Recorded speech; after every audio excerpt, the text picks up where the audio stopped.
I'm joined by Paul from Blood Incantation. Paul, I've been dying to do this interview for ages because Denver, your scene, where you come from, has got this kind of super communal feel.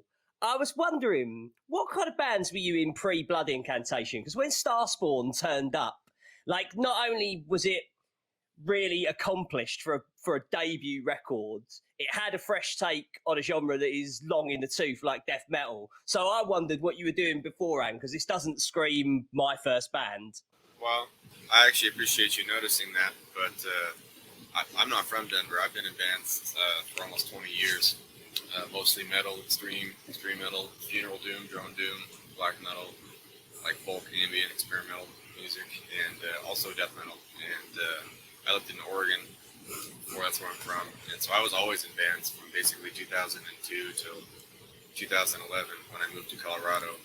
And I moved to Colorado to join another band that I had met on tour back in 2008. And then I toured with those guys for like 4 years because all my bands in Oregon were kind of fizzling out. And I've always been in more than one band, basically, since I was a teenager. And so Starspawn is my first professional death metal full-length record, but it's like my 10th record and like 40th tape. You know what I mean? Yeah. I've been on over 30 tours in the past 13 years. I've been in a lot of bands, and Starspawn was just the result of, like, basically, I started Blood Incantation with our drummer Isaac when I moved to Colorado in 2011, because I had moved to join one band, and that band played a show with his other band, and then we started a different band called Abysmal Dimensions, and then that's a funeral doom band, and it's kind of a continuation of some of the bands I was doing in Oregon, like Merkstop and Moon and the Lou of Benign and stuff like that, like really heavy drone doom. Maybe somebody would listen to Hell from Salem, Oregon. I was in a lot of bands with Matt, and we had a lot of stuff similar to like that. So if people like, you know, melodic funeral doom with black metal influences and like awesome drone ambient and then like really heavy sludgy death doomy stuff, they'll probably like that band and most of these other bands we were in back then. And so for Blood Incantation, Isaac and I were like, we got to put all this shit together in one pot, and we need to make a crazy band. You know, everyone's so stuck up on one or two types of bands or riffs. You know, they get so annoyed if you're like, what do you mean your death metal has clean guitar parts? Like, it's fucking the clean guitar with reverb on it. Everyone's like, oh, it's post-rock. It's like, bro, where have you been since 1945 when they invented reverb units with electric guitars? The original sound of an electric guitar is not distorted. It's clean. And the first echo effect they made was standalone reverb. People have been playing clean guitar with reverb on it for 80 years, man. And, you know, people online like post-rock things, slows down. But it's really just, our band is all about music we like. And so, as you can see, I got thousands. Very few of them are just straight four on the floor, only distortion, only simple song structures. You know, like this section here is the only crowd rock. Actually, you can't see what's amazing. Distinct from the progressive rock section, which is over here, which goes down to here into the general 70s rock section. It's like, you know, black metal, doom metal. It's like, it's just guitar music, man. Honestly, Paul, your band makes so much more sense when you're like, look at this massive stack of vinyl, and you put forward like the concept. When you lived in Jesus Christ, man. so when you say about being from Oregon originally, like, forgive my ignorance on that, but when you're playing the kind of those kind of funeral doom and like more or like that kind of organic-y sound to heavy music, I always love that Wolves in the Throne Room like go out to a cabin in the woods and shit. Like, so does your environment like inform your music? Because, you know, we're going to talk about space in a minute, so I should probably talk about Earth first. Well, yes and no. When I lived in Oregon, my environment informed my music. And like Wolves in the Throne Room and those guys, we were in a bunch of bands that played that type of foresty, Hobbit in the woods, lots of rain and fog, gray atmosphere, long songs types of bands. And it was all about that Pacific Northwest environment with those trees and all that stuff and the fog. But in Colorado, man, it's not really it doesn't really have an effect. Like I just moved here to join a band that I quit 7 years ago or whatever, and by the time I quit that band, I already started 2 or 3 more other bands, including Blood Incantation, Spectral Voice, and Abysmal Dimensions. And basically, like I said, I'm always in a lot of bands, and the bands are, unless it's specifically themed to be like, oh, I would never make a Rocky Mountain Doom band. I would not, I'm not gonna make a Colorado themed death metal band. That's not what it's about. But when I was in Oregon, we were absolutely trying to make like Oregon black metal. So is that why space becomes the general theme of Blood Incantation? I mean, if your environment has informed your music before, that's for someone who's like, I've done 30 tours, I've been in all these bands, I've done all these records. That's got to be something that's like, yeah, and this is a fresh take as well. Or am I reading too far into it? It's a very old take for me. All of my bands have some type of cosmic or ethereal atmospheric approach. They're basically all transcendental, spiritual focused on purpose, and that's just a reflection of my personality. That's my personal interest. I make space music with synthesizers by myself, both here in Colorado and back in Oregon. And a lot of my bands, like I'm just gonna show you something really quick. Bear with me, Mr. Beez. Go for it. Go for it, man. Here's one record from my old bands. It's some old Throny shit. It's literally just a forest. There we go. That's the vibe. That's all it sounds like, right? So then we got. I love this, Paul. I didn't expect show and tell. I'm into it. I'm just trying to help. I love it, man. I love it. All good, man. It's a pain in the ass. This is a really package record. In your own time, man. In your own time. But check it out. So this is one of my old bands, Merkstav's only album that came out after we broke up. But it's like cosmic funerary ambient doom. It's extremely sad. And if you'll see here, it's there's a pyramid hiding in the background. There's this crazy Stargate portal and these people being sucked up into some cosmic death gate. And then if you'll actually look at the discs itself, the whole inner panel is this giant pyramid and a bunch of cosmic paintings, right? That is sick. This was recorded in 2011, and the band started in 2005. But the record itself, man, it's just fucking space. So it's not a fresh take for me, brother. I'm obsessed. My dad made me watch Nova and Cosmos and all that shit when I was growing up, and I like space, man. I think space is sick. I think that cultures that venerate the cosmos and study and worship the cosmos and respect humans' minimal ass place in the cosmos are a lot more. They contribute a lot more to the world history of the cultures and all the things, all these ancient temples. You know what I mean? They're politicians. They're not temples for celebrities or sporting events. They're temples for space.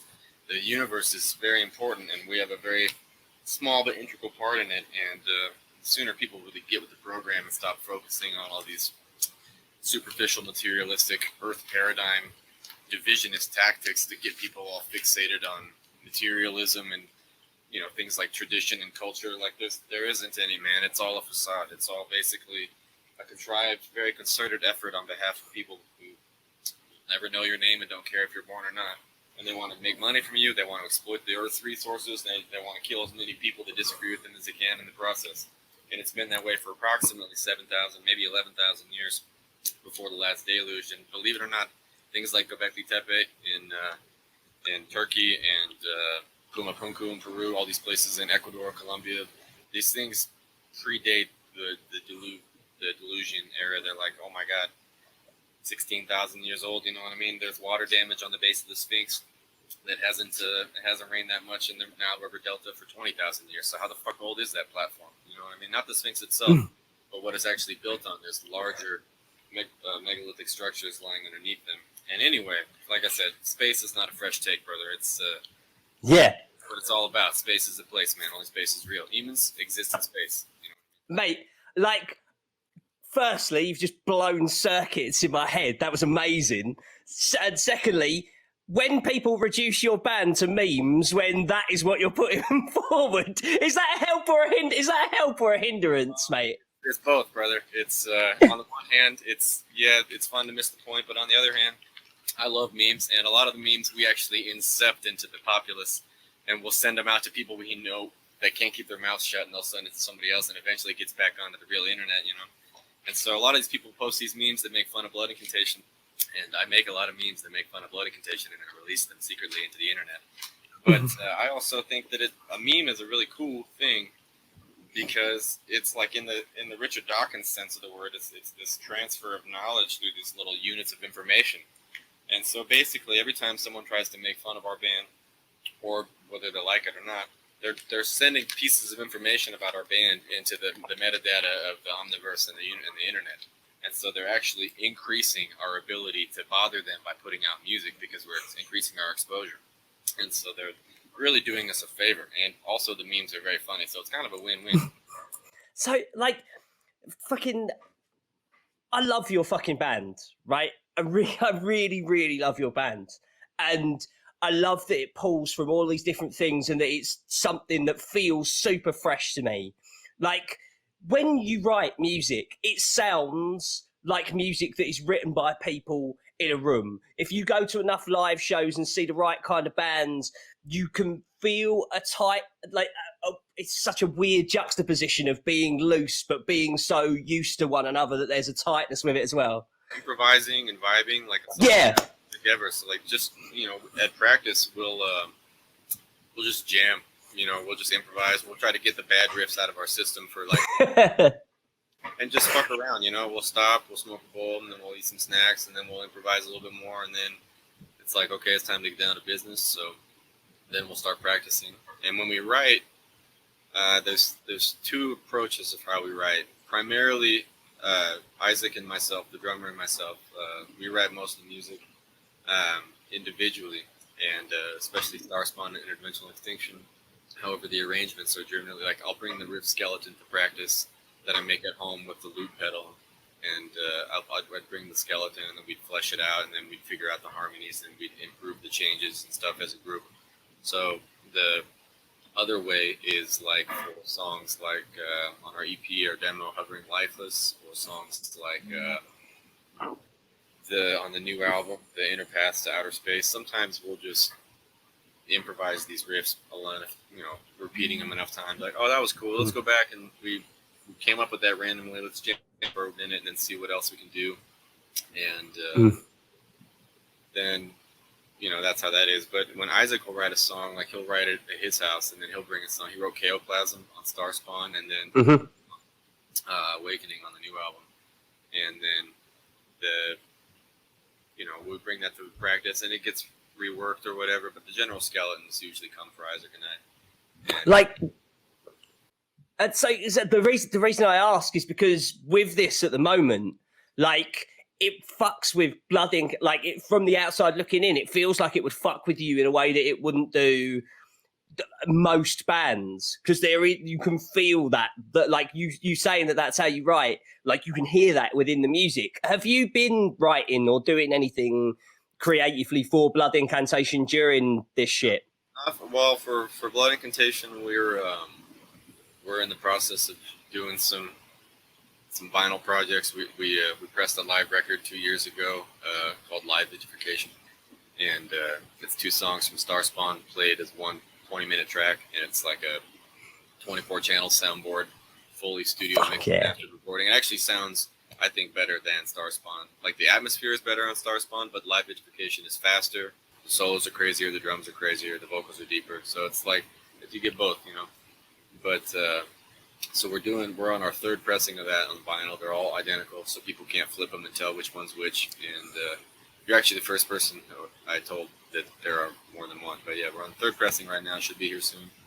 And we're also doing some other projects that I can't tell you about. And we're going to record a cover soon for a cool project that's coming up of an obscure band from France back in the day. And then we're working on an ambient record. And it's going to be, like, right now Isaac's just been finished recording with his other band Wayfarer, so the last couple of weeks or months they've been practicing for that, and so they just finished that, so we're going to start setting up the rehearsal space with all all the synths and stuff, and start jamming out some ideas for the ambient record, which is going to be like a early 70s Tangerine Dream, Klaus Schulze, Vangelis. Fuck yeah. Cinematic, beatless, very minimal sequencer based, mostly like groaning ambient, like Blade Runner, and you know, just dark, ominous planetarium music. Is like we would really think it'd be cool to one day we do a soundtrack for some space movie, or we do like you know, Pink Floyd did more and obscured by clouds in between doing metal sessions. So it's like, you know, we just want to do that in between metal sessions, and so we're going to do that in the next couple of weeks or whatever. And then my other band, Spectral Voice, we just started writing. We have 2 new songs for something that we're going to be doing, either an EP or maybe save for a second album. But we also don't know if we want to do a second album, because it's more cult if we ever only had 1 album. Yeah, very fair, very fair. We could do an EP or some splits, but we also don't want splits, because we've done like 4 splits and we have another one planned, and pretty soon you're just going to be another. So it's, you know, we're not sure what we're going to do, but we have some songs. Yeah, they'll be on to you quickly when. Hold on, that's what it. So, just a couple of more questions. I won't keep you much longer, man. Like when I asked about the way you write in a room, like I'm not going to attempt to say the last title on the latest record, but the last song on your record is 18 minutes long, but it feels 18 minutes long. It's not like, oh, this is a band that are like specifically setting out to write a long song. By that I mean it feels right structurally from start to finish. How does a song get to there? Like and like how does a song begin stretching itself out and you're on minute 9 being like, no, fuck it, let's go? Well, so generally, like when Isaac and I will write songs at home with the loop pedal, we basically both, even in our old bands, like 15 years ago, we really like linear songwriting, and that's opposed to like verse chorus songwriting. And so we don't focus on finding a riff that is like, oh, this is a good verse and then here's a chorus or a bridge or whatever. You find a riff, and typically the songs we know how they want to start. Like we just get the vibe from the session, and then we just write the riffs, feeling out the intuitive time changes and the sequences. Like we have very similar ideas for like, okay, once it switches to this tempo, we're going to do 2 times, and then it's going to have an every other alternating harmony, and then on the third and the fourth, or the second and the fourth times, it'll have this extra alternate harmony, and then we'll do the climb at the end of that one, adding a 5th measure, and then that one will blast into the next one. We just like to keep ourselves entertained, because like I said, most of these records aren't, here's the intro riff and then here's the verse. Yeah. Like I actually, especially for metal, I really don't like that style of songwriting, because it's pop music songwriting. And then a lot of these people who listen to really redundantly arranged songs, they'll criticize bands that have weird arrangements. And it's like, you're supposed to be extreme, man. Like you're doing first chorus with a gang chorus and you're singing along, you know what I mean? But you're growling. Yeah, it's not tough, dude. It's not extreme. It's just distorted. You know what I mean? Like, what the fuck? So we want music that makes you have to pay attention, because that's what Pink Floyd did. That's what Magma did. That's what King Crimson did. That's what Amon Düül did. That's what all these motherfuckers did. And then we want to mix it with music that's like, you know, some music is fun when it's catchy or memorable, and you can sing this madness riffs. Everyone's like, oh, so yeah. It's like, yeah, it's fucking infernal, but it's catchy as shit, and it's really well arranged. You know, like they have a good sense of flow.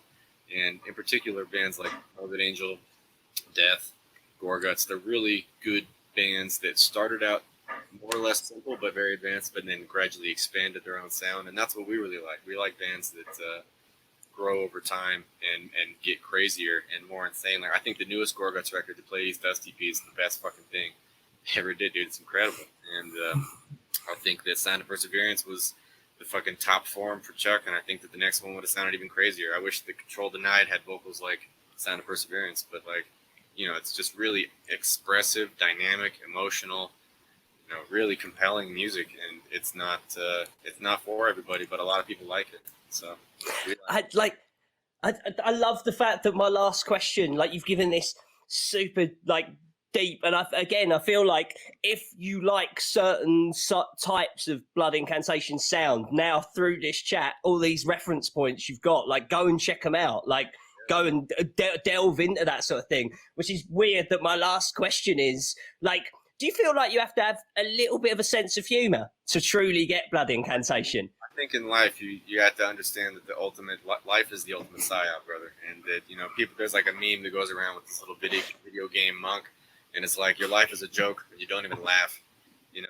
and it's like it's super seriously, and you know, it's good to be. There's a difference between taking yourself too seriously and being really focused and driven. You know, it's good to be ambitious and have discipline, and at the same time, you got to take things in stride in life. You got to roll with the punches, and you can't be too rigid, because the only things that survive in any world are adaptable and flexible, and they can, you know, it's like a constant evolutionary adaptation, simultaneous from all imports of all stimuli. You know, and so you got to do. Our band is like that. You know, it's like we include things in the liner notes, like on Star Spawn, you think Enya, and that's like like Enya.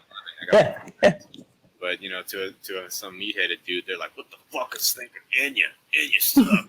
It's like, Enya is like some of the most beautiful, atmospheric, truly ethereal music ever, and especially '80s Enya. It's fucking top tier. And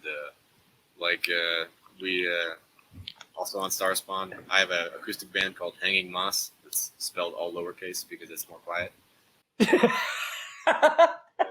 One time we saw Morbid Angel in like 2013 or so. We went up to David Vincent to get some shit signed so I could give him a Blood Incantation tape and a Hanging Moss tape. And I told him to give it to Trey. And David Vincent made fun of me. He was like, nobody even can play these anymore. And I was like, just give it to him, man. And so then later on Star Spawn layout, it's like when it thanks Morbid Angel, parenthetically it says, Trey, did you get the Hanging Moss tape? You know? Like, we like music, man. It's fun to listen to records. It's fun to go on tour, have fun with your buddies, and see cool things. Hang out with people who like your music or your ideas, and like people want to just be no fun all the time. And it's like, good for you. But, yeah. Nice outside, so I'm gonna go try to. That doesn't mean it can't be dark and it can't be serious, but yeah, that's the ultimate irony of life: is that all these bad things happen, but good things still happen, and then all these good things happen, but really fucked up shit is still gonna happen. So it's like, you just got to navigate this seeming duality of consciousness, of good or bad, or light or dark, and you got to be in the world, but not of it. You got to. That's why they always depict in Masonry the checkerboard on their feet. They're standing on it. And Krishna is always dancing on a checkerboard, and indicating symbolically that they're dancing above the duality of material, like, you know, male, female, white, black, like life, death, brightness, darkness, like all these symbol polarities and dualism. You got to transcend that urge to be the animalistic, dualistic prison down here. And they've been writing that down for 7,000 years. This is not my idea. Blood Incantation is not claiming to tell anybody anything. We're really into this stuff. And so when people like there's a book list for the vinyl edition of Hidden History that came out, and it's not trying to tell anybody what to believe or who to listen to. It's saying, at your own risk, consider this and let us know what you think about it, because we think it's weird and we don't really know. We're not, like, if anything, we're the only people on earth saying we don't know. We just want to know. You know what I mean? Everyone else says they have no idea what's going on down here, and I'm like, I don't think you do, man. The more someone wants to make you think they know what's going on, the less I think they do. I mean, like, if this chat hasn't convinced you out there to listen to Hidden History of the Human Race, I don't know what will. Can we put that link in the list in the description, the list of books to read? Sick. Is it out there? It's in the booklet of the vinyl. So I see. No worries. So all the more reason to go and buy the vinyl. Paul, I know you don't do many interviews, man. So thanks so much for your time today. I really appreciate it. Yeah, no problem, brother.